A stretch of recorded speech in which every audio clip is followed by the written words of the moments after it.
Hi, welcome. What can I get for you? How many kids do you have? I've got It's semester. Oh, that's so good to The hear. population of London, Ontario is Oh, I'm about sorry. I wanted to 383,800. We started about 6 months ago. Hi, welcome. What can I get for you? How many kids do you have? I've got Good semester.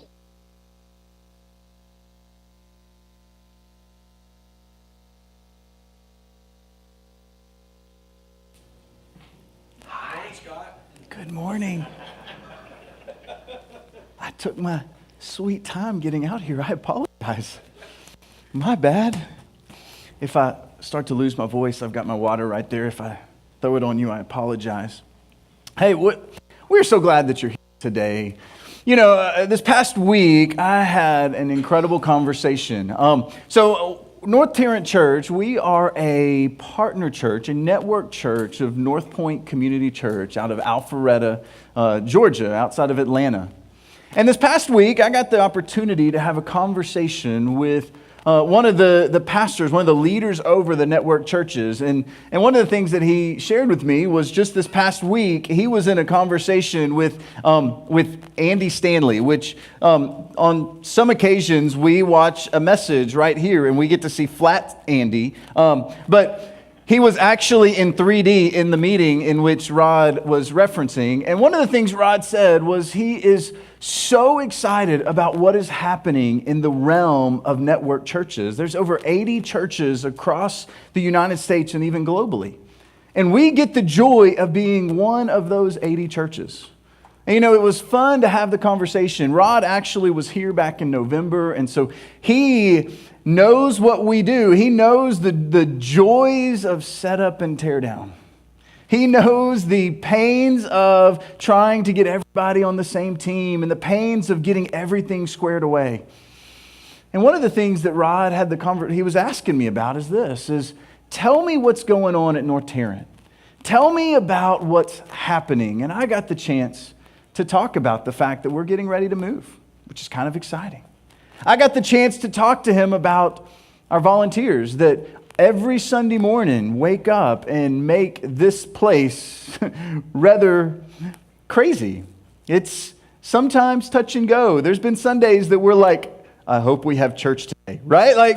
But at the end of the day, it always works out, right? But I got the chance to talk to him about you. Because at the core of who we are, at the core of what's going on, at the core of North Tarrant Church, it is a group of adults, a group of leaders, a group of individuals who have made it their goal, their desire to see something new, something incredible, something beyond them. To me, you guys are heroes. I got the chance to brag on you about the fact that I'm a little fearful that it's going to be rainy this Sunday, but you know what? I trust that we've got guest services people that will be ready just in case it rains. And good news, we didn't have to get anybody soaked today. That's a win. Now, who knows? We'll try to land the plane early so you don't get soaked getting out to your car. But I'm so grateful for each and every one of you and the service, the time that you've invested into the organization. But here's what I know is, for me, there's been many times that we will throw out this word hero, right? We'll throw out this word, hey, you are a hero. You are great. You are awesome. We're so proud of you. We're so excited about you. And many of us, we throw out these platitudes from time to time, don't we? And at times when we hear them, it can be difficult to receive. I mean, because when you think about a hero, you think about somebody that's like changing the world. And we woke up this morning. We looked at ourselves in the mirror and we said, oh man. We know the backstory, what's going on the other side. We know the ways that we parent. We know the hurdles that we have. We know the struggles that we walk into. We've got a bird's eye view on what happens in our own world. And so when somebody says, you are incredible, you are a hero, you know what tends to happen? Is we tend to push back and get that false security, that false insecurity that you don't know, you don't understand. And then you combine that with the fact that we live in a social media age I'm going to trip over it. We live in a social media age where this happens, where we look at Facebook, we look at Instagram, and we have this understanding of how great everybody else's highlight reel is. And then we look at our own lives and we try to compare the two. We see the beautiful family pictures that, I hate to break it to you, probably were photoshopped and probably had like a dozen different takes.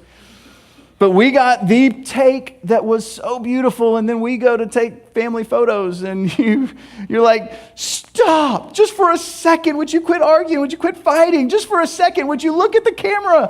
What is wrong with you? You know, I've got a 3-year-old and a 2-year-old. The 2-year-old loves cheese, whether it's a camera or a stick. He is excited about cheese. And then the 3-year-old's like, if you saw him this morning, you might have said, hi, Stephen. And he's like, I'm like, what's wrong with you, kid? Like, be outgoing or something. But you know, all of us, we have this fear inside of us. We have this desire, this struggle, right? Because we want to be something of value. We want to have significance. But at the end of the day, at the core, we see ourselves in the mirror and we understand the struggles and the pitfalls that we have. And we also compare it to the highlight reel of everybody else. But I've got good news. One of the things I found in heroes, in fact, in every hero I know, I will define a hero as this, is somebody who does the very thing that nobody else will do. A hero steps into the gap. A hero does the things that nobody else is willing to do. A hero goes in and sometimes just does the ordinary things that nobody else is wanting to do. But, you know, it's funny, in our herodom, if you will, ultimately, anyone who has ever done something extraordinary, we look at the extraordinary. We look at the extraordinary as if that is the definition of a hero. We look at the extraordinary as if I will never be able to live up to that. But at the core, anyone who's ever done anything extraordinary has also done the ordinary. I mean, you see these beautiful Facebook photos. You see this highlight reel and you think, wow, that is extraordinary. But the reality is you got one little snippet of a whole bunch of ordinary snippets. And isn't that true of all of us? And so we try to figure out, how is it that what people say of us is true? How is it that what you say, how is it that I can really be a hero? And we begin to figure out, look in the mirror and say, there's no way I can. There's no way that I can ever live up to that level, that understanding. And oftentimes it's because when we look in the mirror, we see our weaknesses. Everybody else, we see their strengths, but when we look in the mirror, we see our own weaknesses, our inability. And one of those weaknesses, and what I want us to kind of dance in today and really talk about, it's this weakness. It's fear. We kind of began with this conversation. What are you afraid of? What is it when you just think about it? Whoa, your blood starts to boil. Oh, like I'm just thinking about dinner today. Oh, I've got 38 people that are coming over to I really don't, but I've got 38 people that are coming over to my house and I've got to clean the house and cook. And I'm sitting here and I'm listening to this guy talk to me when I could be doing so many other things. And the anxiety is just like, what is it that we're afraid of? What is it that when we look at our lives define the thing that makes our blood boil? Now, some of us in here, we've got this idea that there ain't nothing I'm afraid of, right? In fact, we put this bumper sticker on the back of our car. It says, ain't scared, right? Like many of you, you've got that bumper sticker on the back of your car because you're trying to prove to the world that, you know what? I ain't afraid of nothing. I don't need no Ghostbusters. I ain't afraid of nothing. I ain't scared, right? Ultimately, y'all, yeah, we should put a y'all at the end. Tell you what, go grab some shoe polish, and anytime you see this bumper sticker, just underneath it, wherever car, I'm not telling you to do this, just put y'all at the bottom. Please do. No. But you know, anytime you see this bumper sticker, what they're trying to communicate is, I am not scared. They've just taken it and rolled it into about 3 syllables. They've taken 4 words and said, oh, let's like southernize it, all right? I ain't scared, right? Like we want that to be our reality, but the truth is that we know that that's not our reality. First time I ever went hunting actually might be considered my only time ever go hunting. But let's keep it as the first time I ever went hunting. I was working for an individual. I was an intern, and he was my boss, obviously, and he loved to go hunting. He loved hunting. He loved hunting. He loved hunting. And so oftentimes we'd have creative road trips where we would go and put corn in the feeders. Being the intern, you just kind of have to say, okay, and like we would dream about what's going to happen in the next year, but all the while he's dreaming and I'm carrying the corn. It was a great relationship. But I remember the first time he actually let me carry the gun to go to the feeder. There were 2 blinds, there's 2 feeders, and so we got there late at night. We were hoping to get there in the middle of the day so we could have a little bit of daylight because, anytime the sun comes up or the sun goes down, you got to take advantage of it. That's one of the things I learned. And so the sun was already down, it was dark, and so Jeremy decided, I want to show you where your blind is in the morning, and then tomorrow morning, you just go, and I'm going to go to my blind, and all will be well, right? So what do? I grab my rifle. Don't even know if it's armed. I'm assuming it is. I'm sorry. I'm really not. I'll try to play a game. I was asked to go dove hunting once, and they said I shot up the place. I was like, I saw a bird from a thing. Anyway, there goes my invitation, right? But I had the rifle on my shoulder, and I was walking because I knew that I needed to get to the feeder before the sun came up, because when the sun came up, I needed to be ready because there's probably going to be a deer that's going to be sitting there eating the corn that I put out during our last creative meeting about a month and a half ago. Not bitter, I promise. And so I'm walking, and there was one path. I've got the gun on my shoulder, and I'm walking, and I grabbed my flashlight. I knew kind of what I was doing, and I say that. Pull out the flashlight, and what do I see? A skunk. I know one thing. That's my only way. And I've got a rifle, but I'm not thinking through that. Like, who blows up a skunk? So I run the opposite direction, and I'm sitting here thinking, what in the world am I going to do? What in the world am I going to do? How am I going to get to my feeder, my blind, before daylight? Because if I don't make it there, Jeremy's going to be mad at me because I might spook the deer. Everything was going into my mind. But not only that, this was not my reality. Because I saw a little skunk who reminded me of all of the animals that live in the wilderness. I was scared. I ain't gonna lie. I think that I was scared. All right, let's just play that card for a second. I think we won't go there. I ended up making it. I don't know how, but oftentimes, right, when we try to play out this idea that we're not scared, but once we're in it, we experience it. We can say we're not scared as long as it's on National Geographic, right? We can say we're not scared as long as it's from an arm length away. But the reality is that oftentimes we get fearful when we find ourselves in it. Take Batman, for example, right? Everybody loves a good comic hero. Jim, one of our leaders a couple weeks ago, had a Batman shirt on at church, and I love that. But you take Batman, for example, every single episode, whether it's like the Adam Wayne, the Adam West edition way back when, or whether it is like the current Batman, you basically have Gotham City where Batman comes in, saves the day, right? He goes into the bank because there's obviously a bank robber there. He never has issues with the normal criminals. But when you start throwing in, Penguin and his freeze ability, when you start throwing in the intellectual ability of the Joker, when you start throwing in Bane and his strength, what you come to find is that this superhero oftentimes gets a little tied up. He gets a little hurt. There's fear in the moment. That's what makes a good story, is the fact that there is fear in the moment. There's fear in the story. And you begin to get on the edge of your chair, begin thinking, is Batman going to get free? Is he going to save the day? Now it's like, how is he going to save the day? Because obviously he's going to save the day. That's the course of the movie. That's the trajectory of our movies today. But there's a little bit of fear where we get on the edge of our seat. Because at the end, I know this of superheroes and myself, fear is a part of the story. But it's just not the end of the story. Fear will be a part of our story, whether it's a diagnosis, a relationship, a job, parenting. There are always going to be these experiences where we walk into fearful environments and fearful chapters of our life. But the beautiful thing, and the thing I want us to talk about today, that even though fear can be a part of our story, it doesn't have to be the end of the story.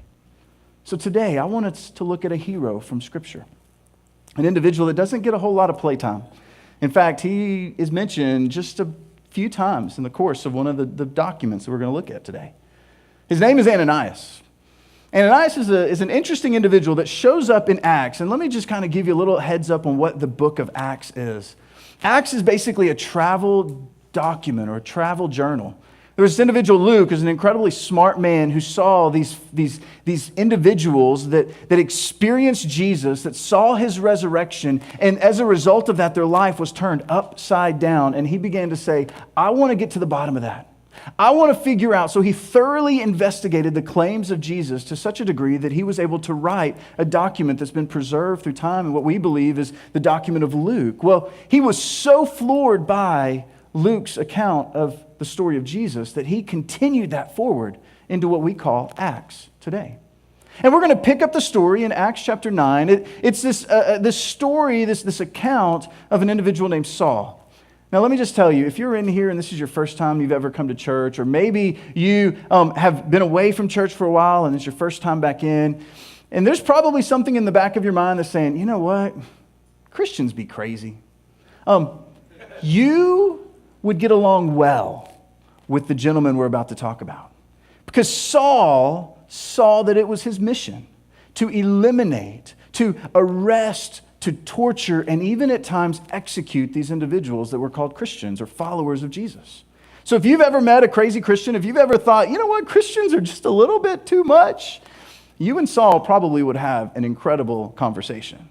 But let's pick it up in Acts chapter 9, and just to kind of validate what I just said, it says, meanwhile, Saul was still breathing out murderous threats. See, I'm telling you, like Luke goes in and says, this is the Saul that we're about to talk about. He was breathing out murderous threats against the Lord's disciples.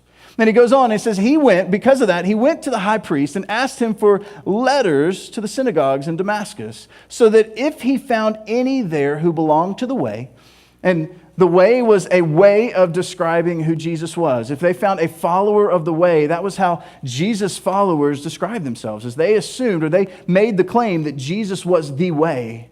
And so if Paul or Saul at the time found anybody that was following in this, he wanted to have the ability to arrest and throw them in prison or take them back to Jerusalem. He wanted the ability to basically eliminate this faction, this uprising of Christianity as we know it today. And he goes on and he says, whether men or women, he might take them. He wanted to didn't matter the gender, he was an equal opportunist. He wanted just to take everybody that was following the way and take them to be prisoners in Jerusalem. And it goes on and it says this, as he neared Damascus on his journey, suddenly a light from heaven flashed around him. It says as he saw this light, he fell to the ground, and he heard a voice say to him, Saul, Saul, why do you persecute me? To which Saul's probably sitting there saying, what? Wait a second. What's happening? What's going on? And in the midst of this, Saul, who's trying to figure out what is this light doing in my face and what's happening, Saul recognized the voice as if the voice of a master or one in authority. And he answers it and says, who are you, Lord? To which the Lord replies, or the Lord responds, says, I am Jesus. Now think about if you're Saul. You're in the mission. You're on the mission of trying to eliminate people that are following this guy named Jesus. And all of a sudden, you're blinded by a bright light. The voice that you hear is a voice that basically says, hey, why are you persecuting me? Who are you? I'm Jesus. And he goes on, he says, I'm Jesus whom you are persecuting. Saul's like, no, you don't understand, Jesus. I'm not persecuting you. Like, there's some crazy people out there that are claiming they saw you alive. Like, I remember, I saw you crucified. I saw you in the tomb.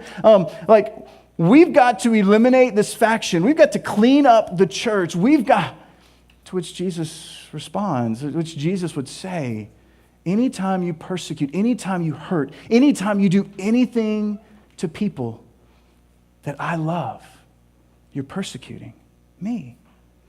What a profound reality.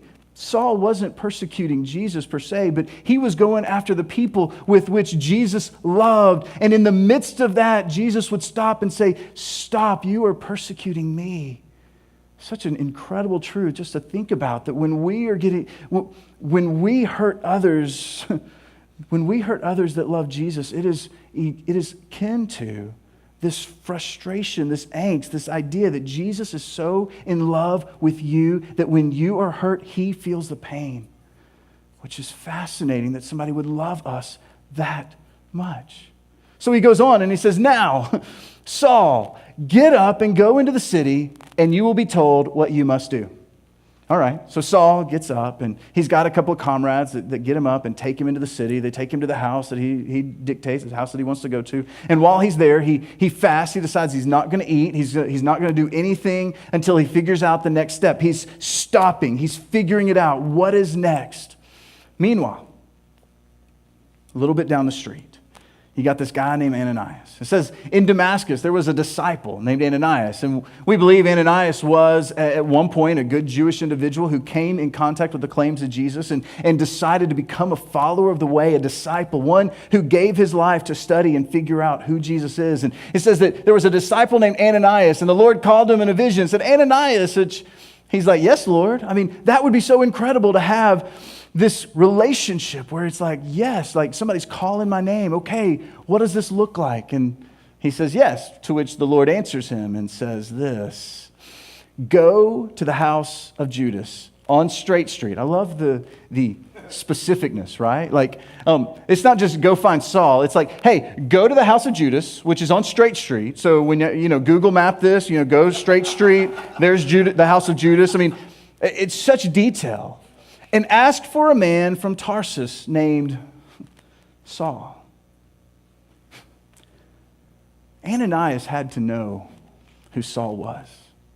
Ananias had to know that Saul was one of the chief individuals who was going out trying to eliminate the way.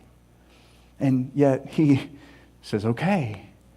To which he continues and says, name Saul, for he is praying. If not Ananias, I'm saying, yeah, I know what he's praying for. He's praying for somebody like me to knock on his door. Like, what is wrong with you, God? Like, do you not know who Saul is? And he goes on, and Ananias answers him and says, Lord, I've heard many reports about this man and all the harm that he has done to your holy people in Jerusalem. Please. And he goes on and he says, and he has come here with authority from the chief priest to arrest all who call on your name. Don't you remember that? God, was this really what you wanted me to do? He goes on, the text goes on and says, but the Lord said to Ananias, go, this man is my chosen instrument to proclaim my name to the Gentiles and their kings and to the people of Israel.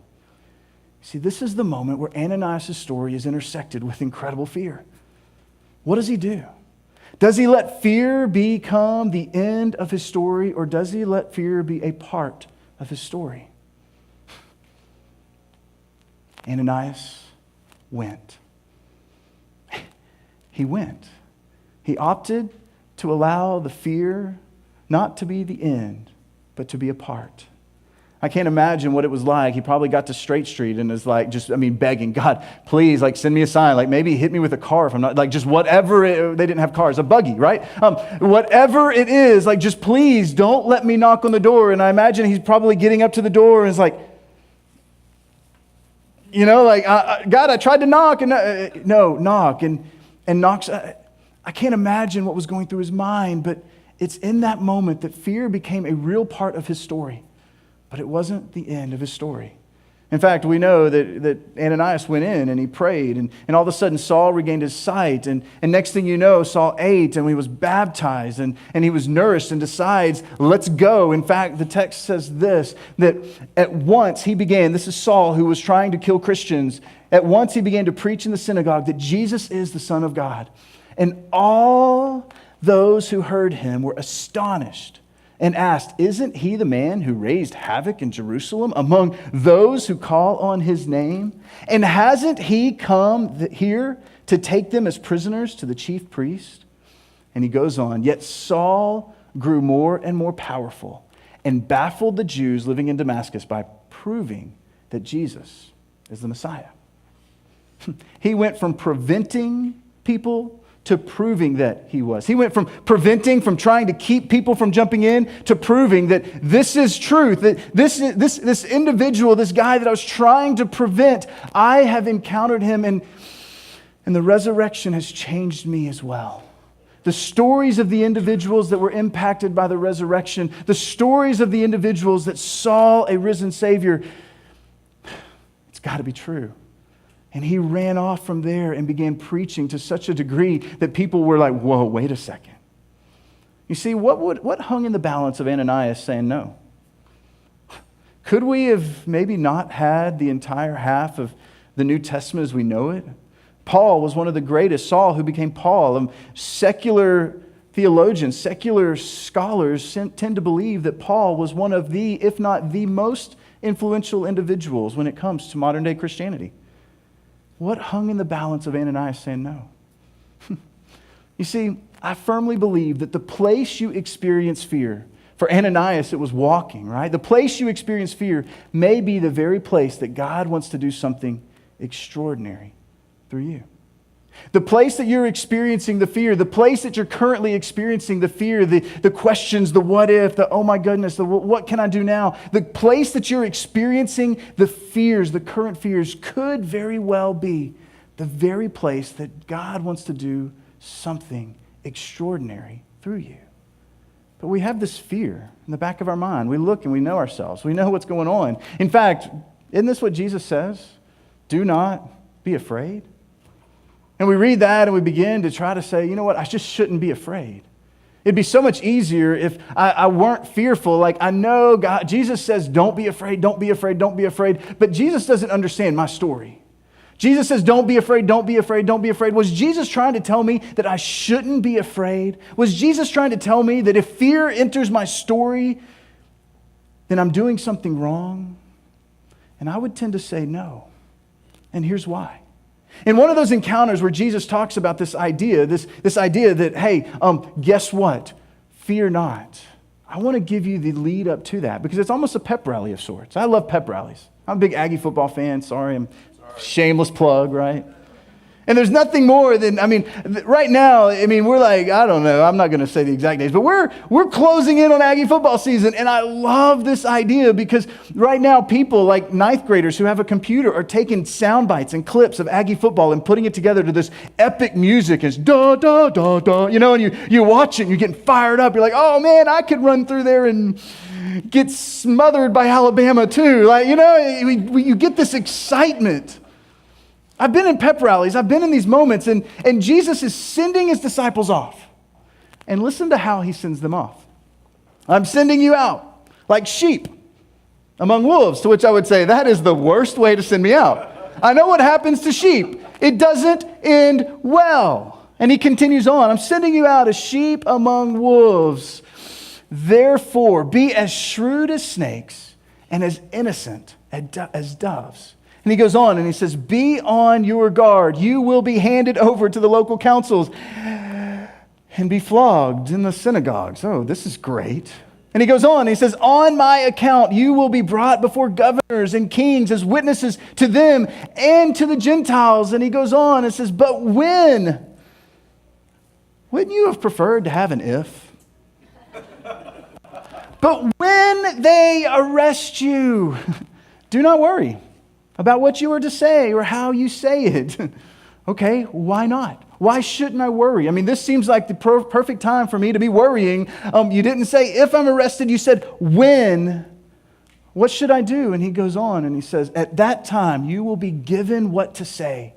For it will not be you speaking, but the Spirit of your Father speaking through you. To which, if I'm in that moment, I'm sitting there thinking, okay, so something inside of me is going to give me the words to say when I need it. Like, I think it would be better, like a better pregame speech would be, here's what you need to say. A better pregame speech is, this is what you're going to need to say if you get arrested. To which he's like, no. Just go. When you need the words, I'll give them to you. No, you don't understand, Jesus. You just told me I'm going to be flogged. I'm going to be hated. I'm going to be arrested. And now you're telling me, and I'm not going to have the words to defend myself? What is wrong with this picture? You're a horrible coach. He goes on. He says, you will be hated by everyone because of me. Great. But the one who stands firm to the end will be saved. Now let's just recap what Jesus just told these guys. He says, you'll be flogged. You will be arrested. You will be hated. The beautiful thing he's telling us is this. There is plenty to be afraid of. He didn't tell them this pregame speech, now go and fear not. He went and he said, you are going to be flogged, arrested, and hated. There is plenty in this world to be fearful of. It's not that we need to have the absence of fear. Fear will be a part of your story. So, do not be afraid. So, do not be afraid. To which Jesus is sitting here telling us this idea. I don't know how that lands. And in the midst of this whole account, Jesus tries to validate, to make a point. And he pulls out two birds, a couple birds, which if I'm in the audience at this point, when Jesus is telling us, you're going to go, you're going to be hated, you're going to be flogged. Hey, look, there's birds up there. He says, are there not two sparrows sold for a penny? Okay, hold up a second. Where are you going with this? You just told me we're going to be hated, flogged, arrested. You told us don't be afraid. And now you're pointing out two sparrows that can be sold for a penny? Yet not one of them will fall to the ground outside your Father's care. Jesus is leaning in and he's saying, guys, listen, bring it in. I want to give you a real life example of why you shouldn't be fearful, of what's going to happen when you go. Bad things are going to happen, yes. But don't be afraid. Because you're the Father's care. And he goes on and says, even the very hairs of your head are numbered. For some of us, this is an easy count. But isn't that cool? That we serve a God, Jesus is pulling them in and saying, hey guys, listen. You're going out. You're going to be flogged. You're going to be hated. This might not end well, but let me remind you of something. I am with you. I am with you. As you go, I want you to know I'm with you. And how much am I with you? I'm with you because I want you to know that I care so much about you that I know the hairs on your head. And if I'm going to take care of the sparrows, then certainly I'm going to take care of you, because the sparrow's value is a couple pennies. Your value is infinite. To which he's telling you and he's telling us, God is with you. This was his message to the disciples before they went out. I want you to know God is with you, so fear not. Hey, as you go, I know what's going on. I know the hurdles at play. I know the relationship that's ended. I know the struggle that's had. I know the change of job. I know that parenting is a bore. And I'm struggling to figure out, how do we make ends meet? There's plenty to be afraid of, but know that God is with you. So fear not. Eugene Peterson, who took the Bible and basically wrote it into a paraphrase, he took this exact setting, this story, and he rewrote it, and I thought it was so beautiful. He says this: don't be bluffed into silence by the threat of bullies. There's nothing they can do to your soul, your core being. Save your fear for God, who holds your entire life, body and soul, in his hands. What's the price of a pet canary? Some loose change, right? And God cares what happens to it even more than you do. He pays even greater attention to you, down to the last detail, even numbering the hairs on your head. So don't be intimidated by any bully talk. You're worth more than 1,000,000 canaries. Don't be bullied by the realities of life. Your value is immense. There is a God that is for you, who's on the other side of your struggles, who's on the other side of your doubt and disbelief, with his arms wide open, saying, come. But the reality is, and here's what I know, is that God values us. The reality that God values us doesn't always change the things we face. Wouldn't it be nice if this was the truth? Wouldn't it be nice if the reality that we become a follower of Jesus, life becomes easy? It's not always that way. But here's what I do know, is it changes how we face them. It changes how we face these struggles. We say from time to time around here that following Jesus will make your life better and make you better at life. And one of the reasons I believe that to my core is because when struggles happen, we we have the ability to input comfort, joy, to choose peace, to choose self-control. We have the ability to choose not to get angry. And when struggles come our way, sometimes that can be some of the most difficult decisions. But one of the things I've learned and one of the things I've found over time and over talking with individuals is when struggles come, and they will, Jesus says they will. When struggles come, the joy of being able to say, God, I'm yours.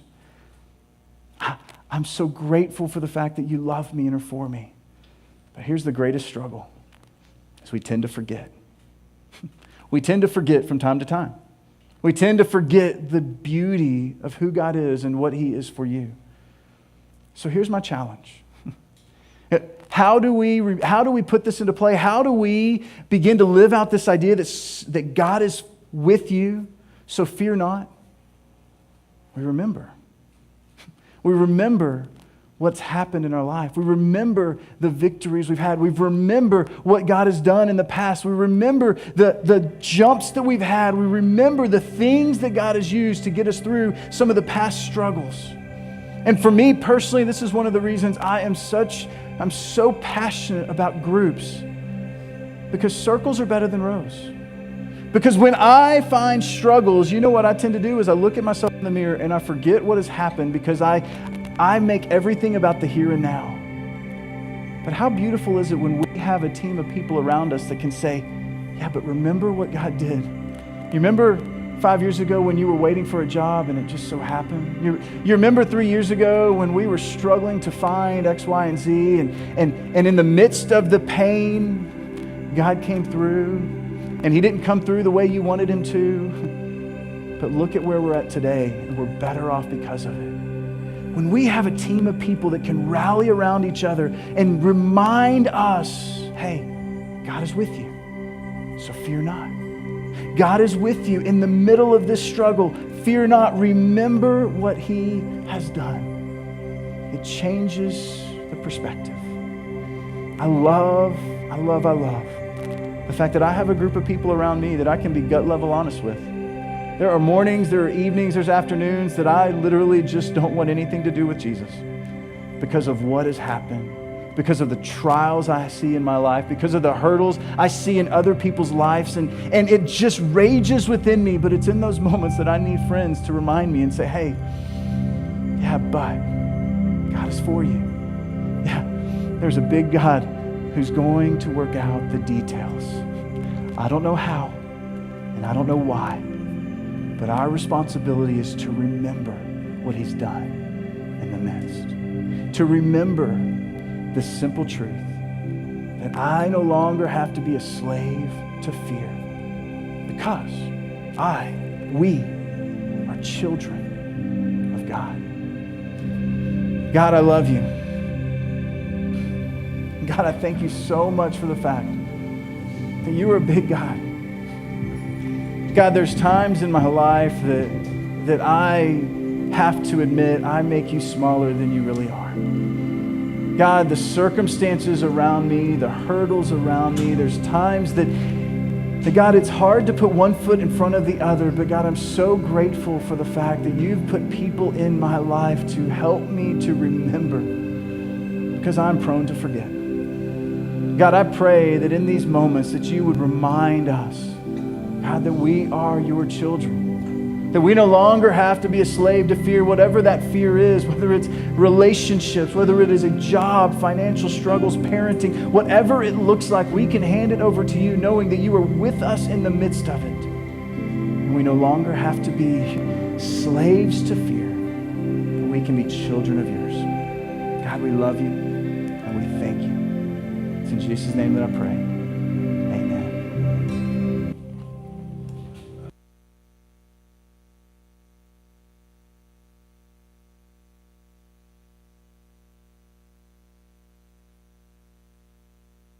You surround me with a song of deliverance from my enemies, till all my fears are gone. I'm no longer a slave to fear.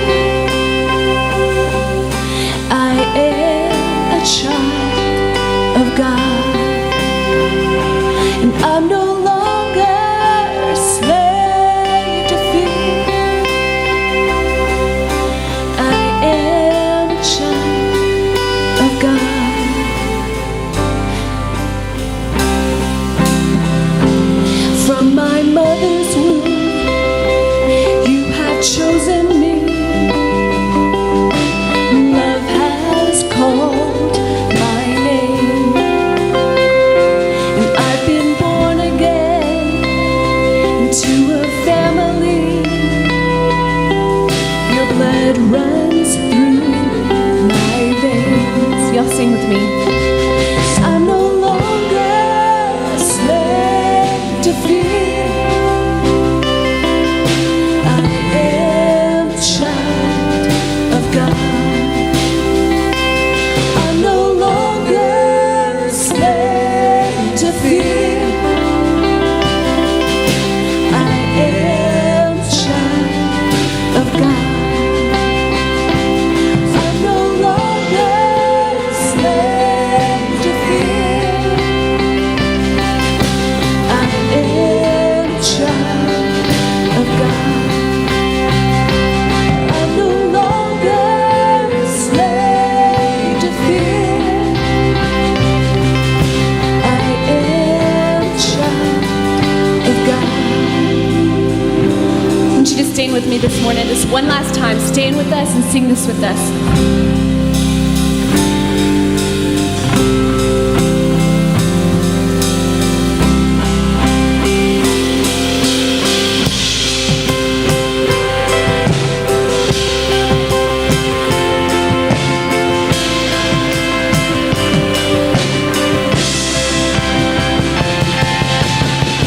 You split the sea so I can walk right through it. My fears are drowned in perfect love. You rescued me so I can stand and say, a child of God. Sing that again. You split the sea so I can walk right through it. My fears were drowned in perfect love. You rescued me so I could stand and say, I am a child of God. I am a child of God. Go with that this morning. I am a child of God. Yes, I am a child of God. Y'all have a great day. Come see us at Keller Point tonight. You know you want to. It's inside, so no sunscreen.